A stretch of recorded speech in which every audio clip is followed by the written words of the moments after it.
Oke, mohon maaf tadi saya terpental.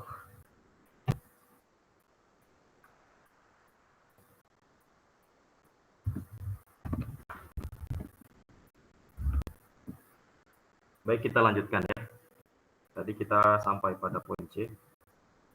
Poin C adalah bahwasanya garis-garis gaya magnet itu selalu sejajar ya, dan tidak pernah berpotongan. Alasannya karena garis gaya magnet itu memiliki arah yang unik ya. Sebagai suatu besaran vektor, dia memiliki arah yang unik.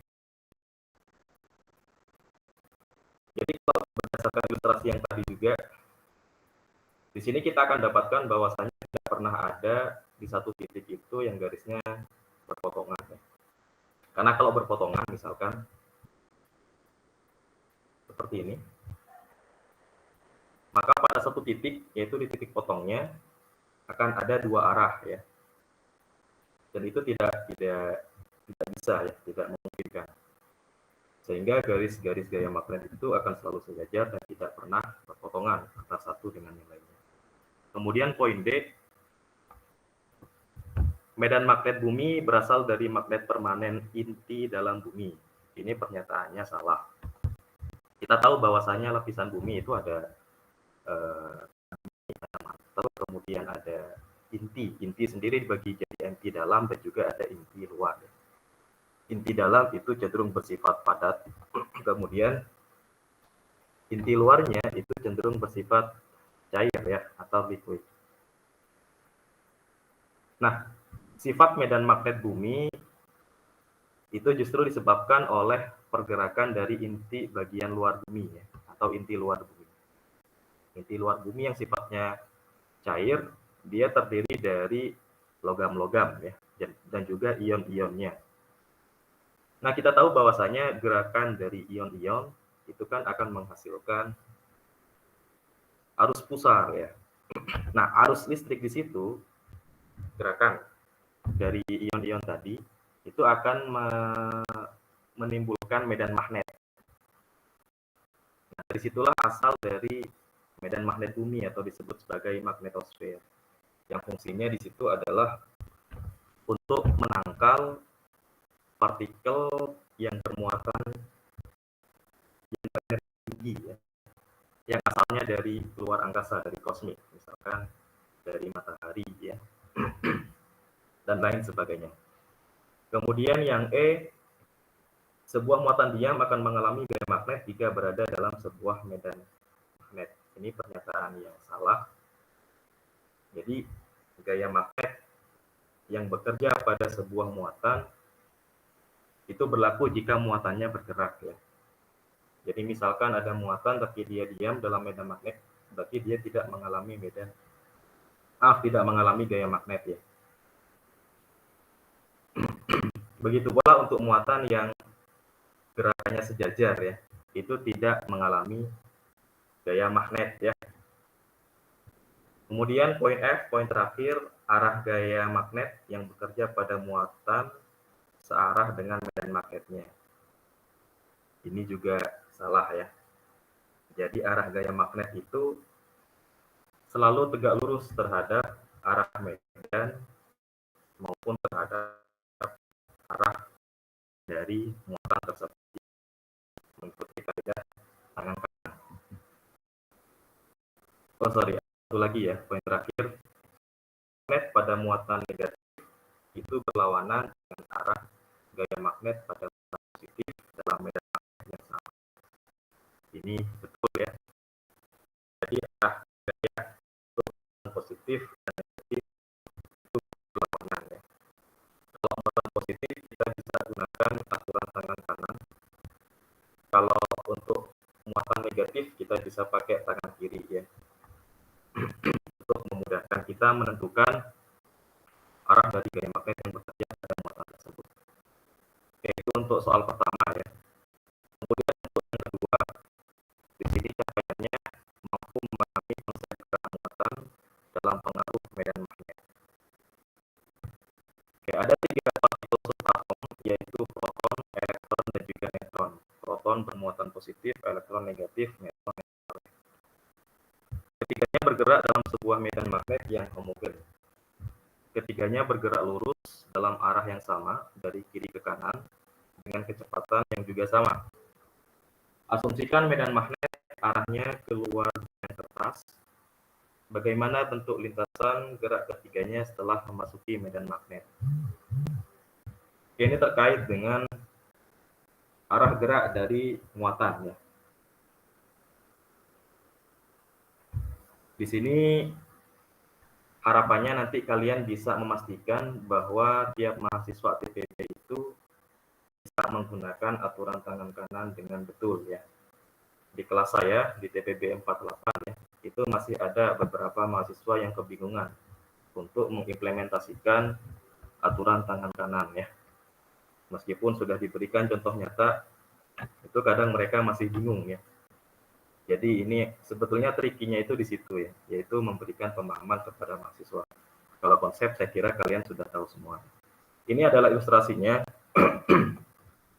Ketiga muatan yaitu elektron, neutron, dan juga proton ya.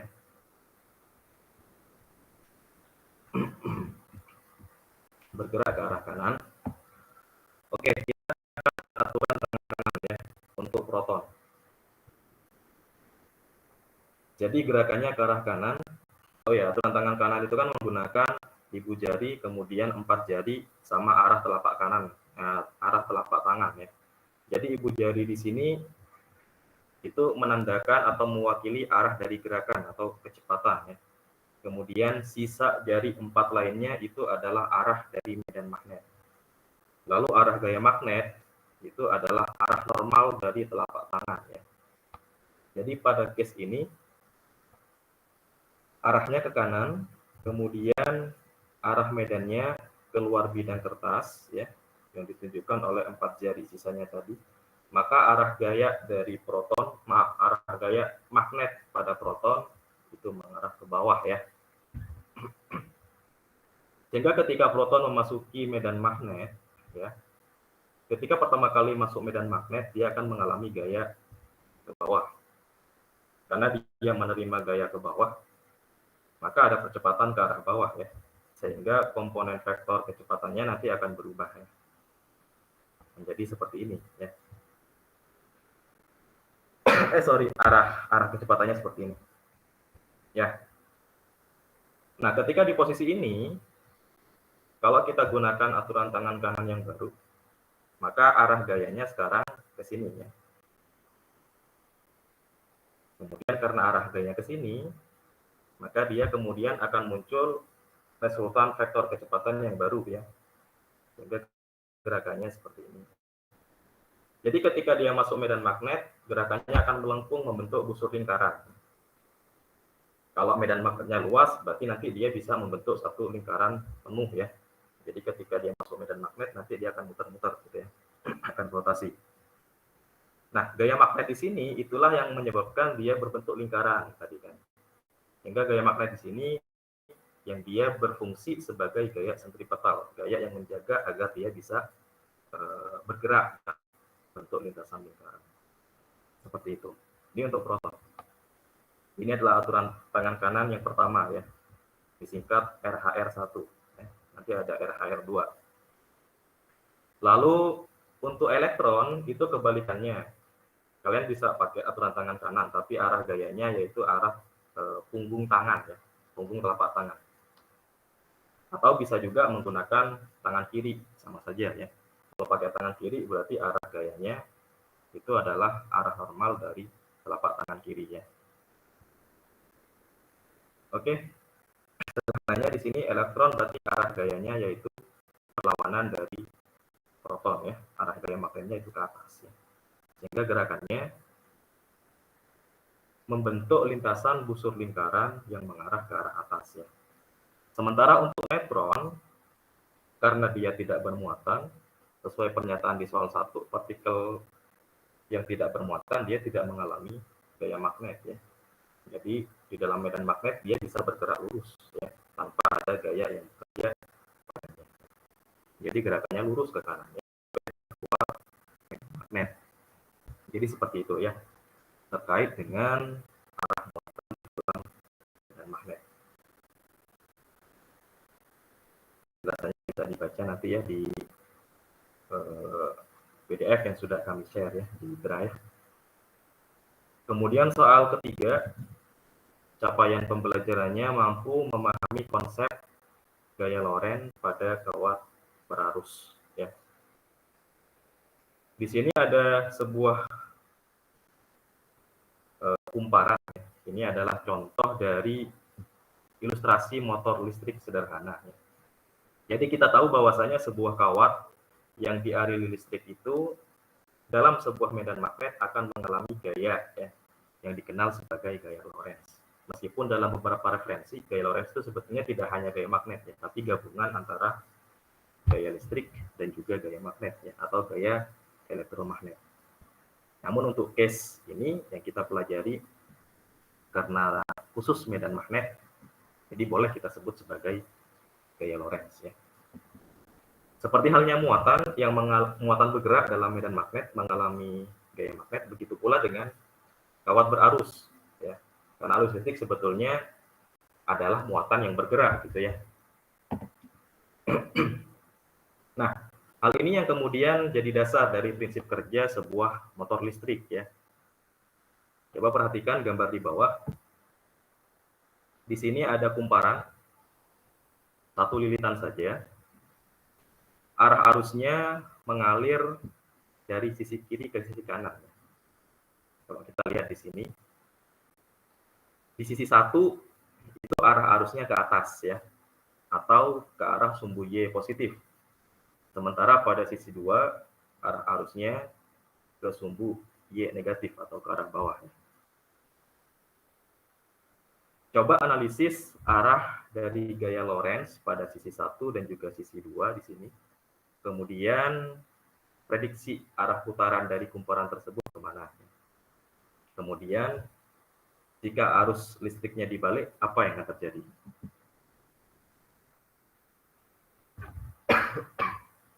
Oke, di sini kita bisa menggunakan RHR1 juga ya. Jadi RHR1 itu juga bisa digunakan pada arus listrik ya, kawat yang dialiri arus listrik ya. Jadi arah ibu jari itu adalah arah arus listriknya, B itu adalah arah dari 4 jari sisanya, arah gaya Lorentz-nya, yaitu arah normal dari telapak tangan ya. Jadi kalau kita lihat dari tampak atas, maka pada sisi 1 arusnya itu kan berarti keluar bidang kertas ya, karena ke arah sumbu Y positif tadi ya. Kalau kita gunakan aturan tangan kanan, maka kita bisa dapatkan arah dari gayanya, yaitu ke sumbu Z positif ya. Ke sumbu Z negatif ya, ke arah sumbu Z negatif.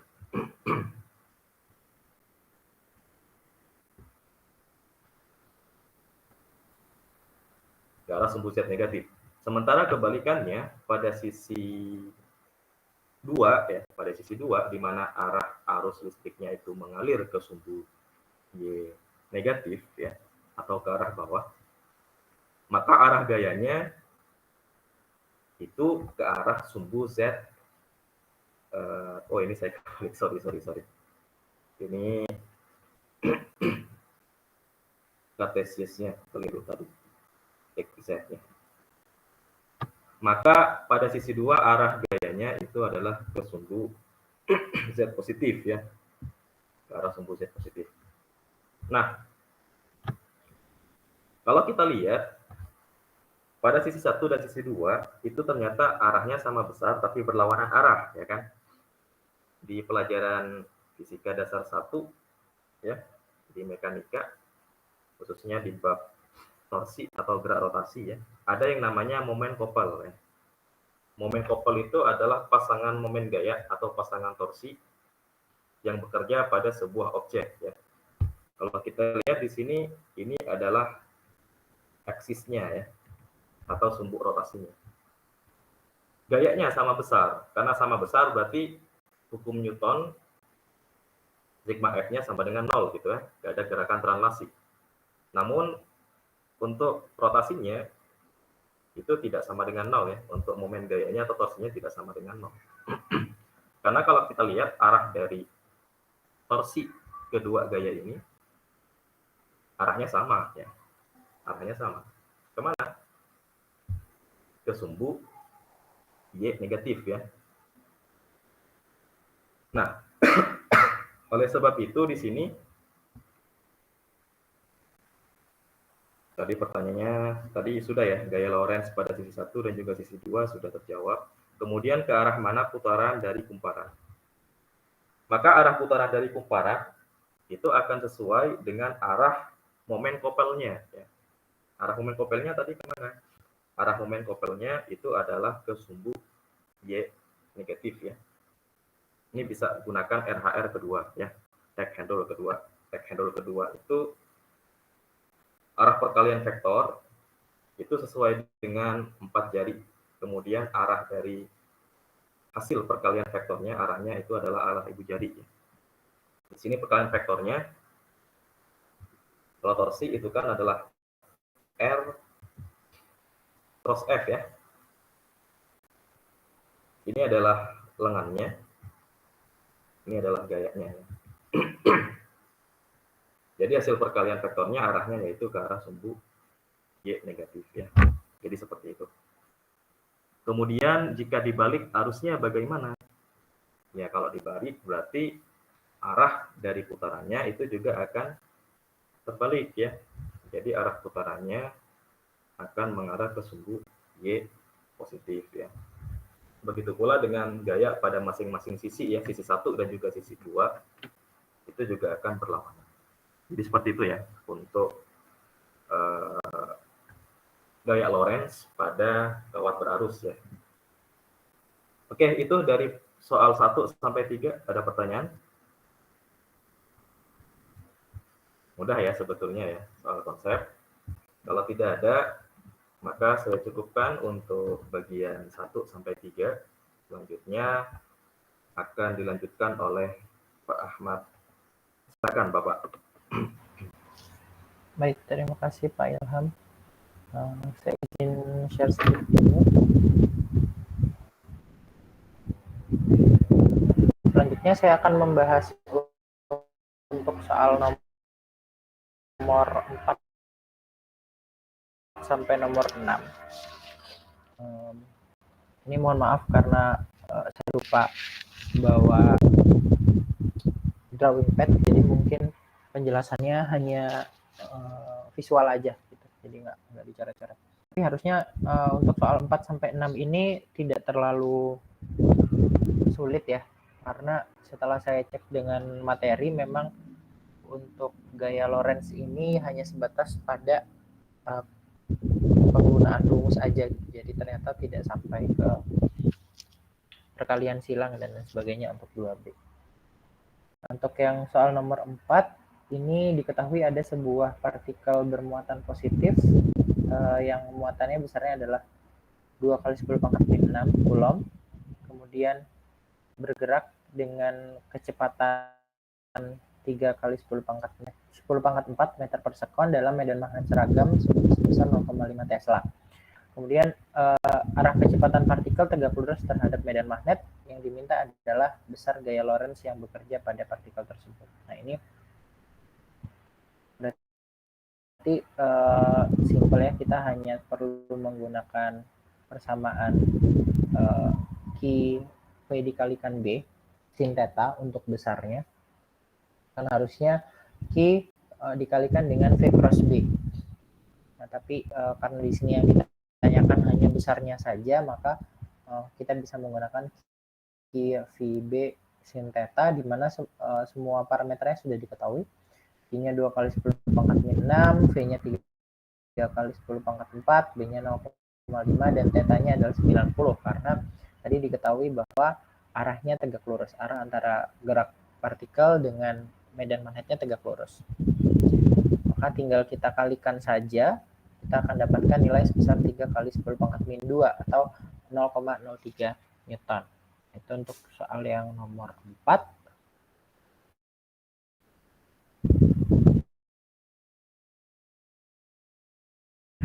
Kemudian untuk soal yang nomor 5,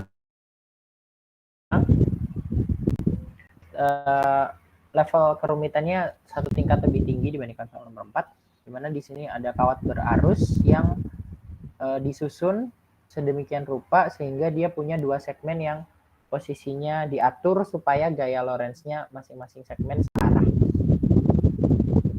Di mana diketahui segmen A ini panjang kawatnya adalah 1,2 meter, diletakkan tegak lurus terhadap medan magnet homogen sebesar 0,4 Tesla. Sedangkan segmen yang kedua, segmen B, ini panjangnya adalah 0,8 meter dan diposisikan tidak tegak lurus tetapi membentuk sudut 30 derajat terhadap medan magnet. Nah, arus yang mengalir pada kedua kawat tersebut atau pada kedua segmen tersebut, kawat yang sama, itu adalah 3 ampere. Yang diminta dihitung adalah besar total gaya Lorentz yang bekerja pada kawat tersebut. Nah, mungkin akan terlihat rumit di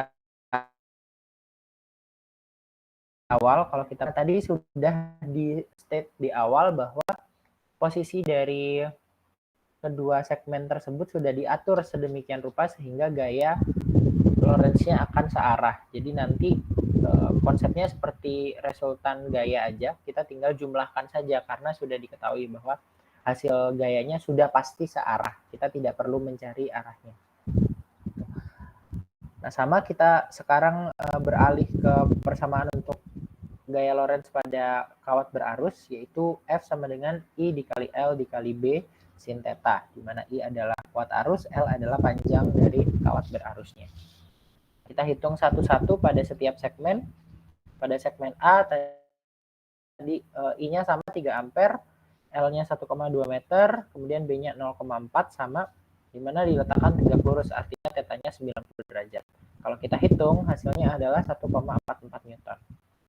Untuk segmen B, yang berbeda hanyalah panjang kawat, yaitu 0,8 meter, dan juga sudut yang tadinya tegak lurus, sekarang membentuk sudut 30 derajat. Maka nanti akan kita dapatkan nilainya adalah 0,48 Newton untuk segmen B. Nah, seperti yang saya bilang tadi, karena konsepnya sama seperti vektor, di mana di sini tadi sudah disampaikan di awal bahwa kedua gaya Lorentz-nya ini searah, maka kita tinggal menjumlahkan. Karena searah bisa dijumlahkan seperti biasa, maka F totalnya adalah 1,44 ditambah 0,48, hasilnya adalah 1,92 Newton. Lalu untuk nomor 6, ini penerapan gaya Lorentz pada muatan yang bergerak, di mana ada partikel yang muatannya sebesar 4 kali 10 pangkat min 6 Coulomb bergerak pada medan magnet yang besarnya adalah 0,5 Tesla. Di sini ada perubahan, di mana pada kondisi awal partikel bergerak dengan kecepatan sekian 2 kali 10 pangkat 4 meter per sekon dengan sudut 45 derajat terhadap arah medan magnet. Kemudian dia mendapatkan energi tambahan sehingga kecepatannya meningkat menjadi 3 kali 10 pangkat 4 dengan sudut berubah juga menjadi lebih besar sebesar 75 derajat. Yang ditanyakan adalah perubahan besar gaya Lorentz sebelum dan sesudah perubahan. Nah, ini ya sama seperti nomor 4 tadi sebenarnya, cuma bedanya ini kita hitung pada dua kondisi, yaitu di kondisi awal dan di kondisi akhir. Jadi menggunakan persamaan yang sama, Q VB sin theta. Pada kondisi awal, Q-nya tentunya sama, V-nya 2 kali 10 pangkat 4, B-nya adalah 0,5 Tesla tadi dengan theta 45 derajat. Nanti kalau kita substitusikan nilainya dan kita kalikan, kita akan dapatkan untuk kondisi awalnya gaya Lorentz-nya sebesar 0,0283 Newton. Begitu pula untuk kondisi akhir, kita tinggal ubah kecepatan dan juga sudutnya. Sudah pasti ini akan lebih besar karena V-nya lebih besar, kemudian θ-nya juga lebih besar dan masih pada kuadran yang sama di kuadran 1, sehingga nilainya juga akan meningkat. Kita akan dapatkan nilai sebesar 0,058. Nah, yang ditanyakan adalah perubahan gaya Lorentz-nya, sehingga kita tinggal hitung saja delta F-nya sebagai F2 min F1. Jadi yang sudah kita dapatkan tadi di kondisi akhir dikurangkan dengan di kondisi kondisi awal 0,058 dikurangkan 0,0283 kita akan mendapatkan perubahannya sebesar 0,0297 Newton. Kurang lebih seperti itu untuk soal nomor 4 sampai soal nomor 6. Apakah ada yang ingin ditanyakan dulu dari rekan-rekan?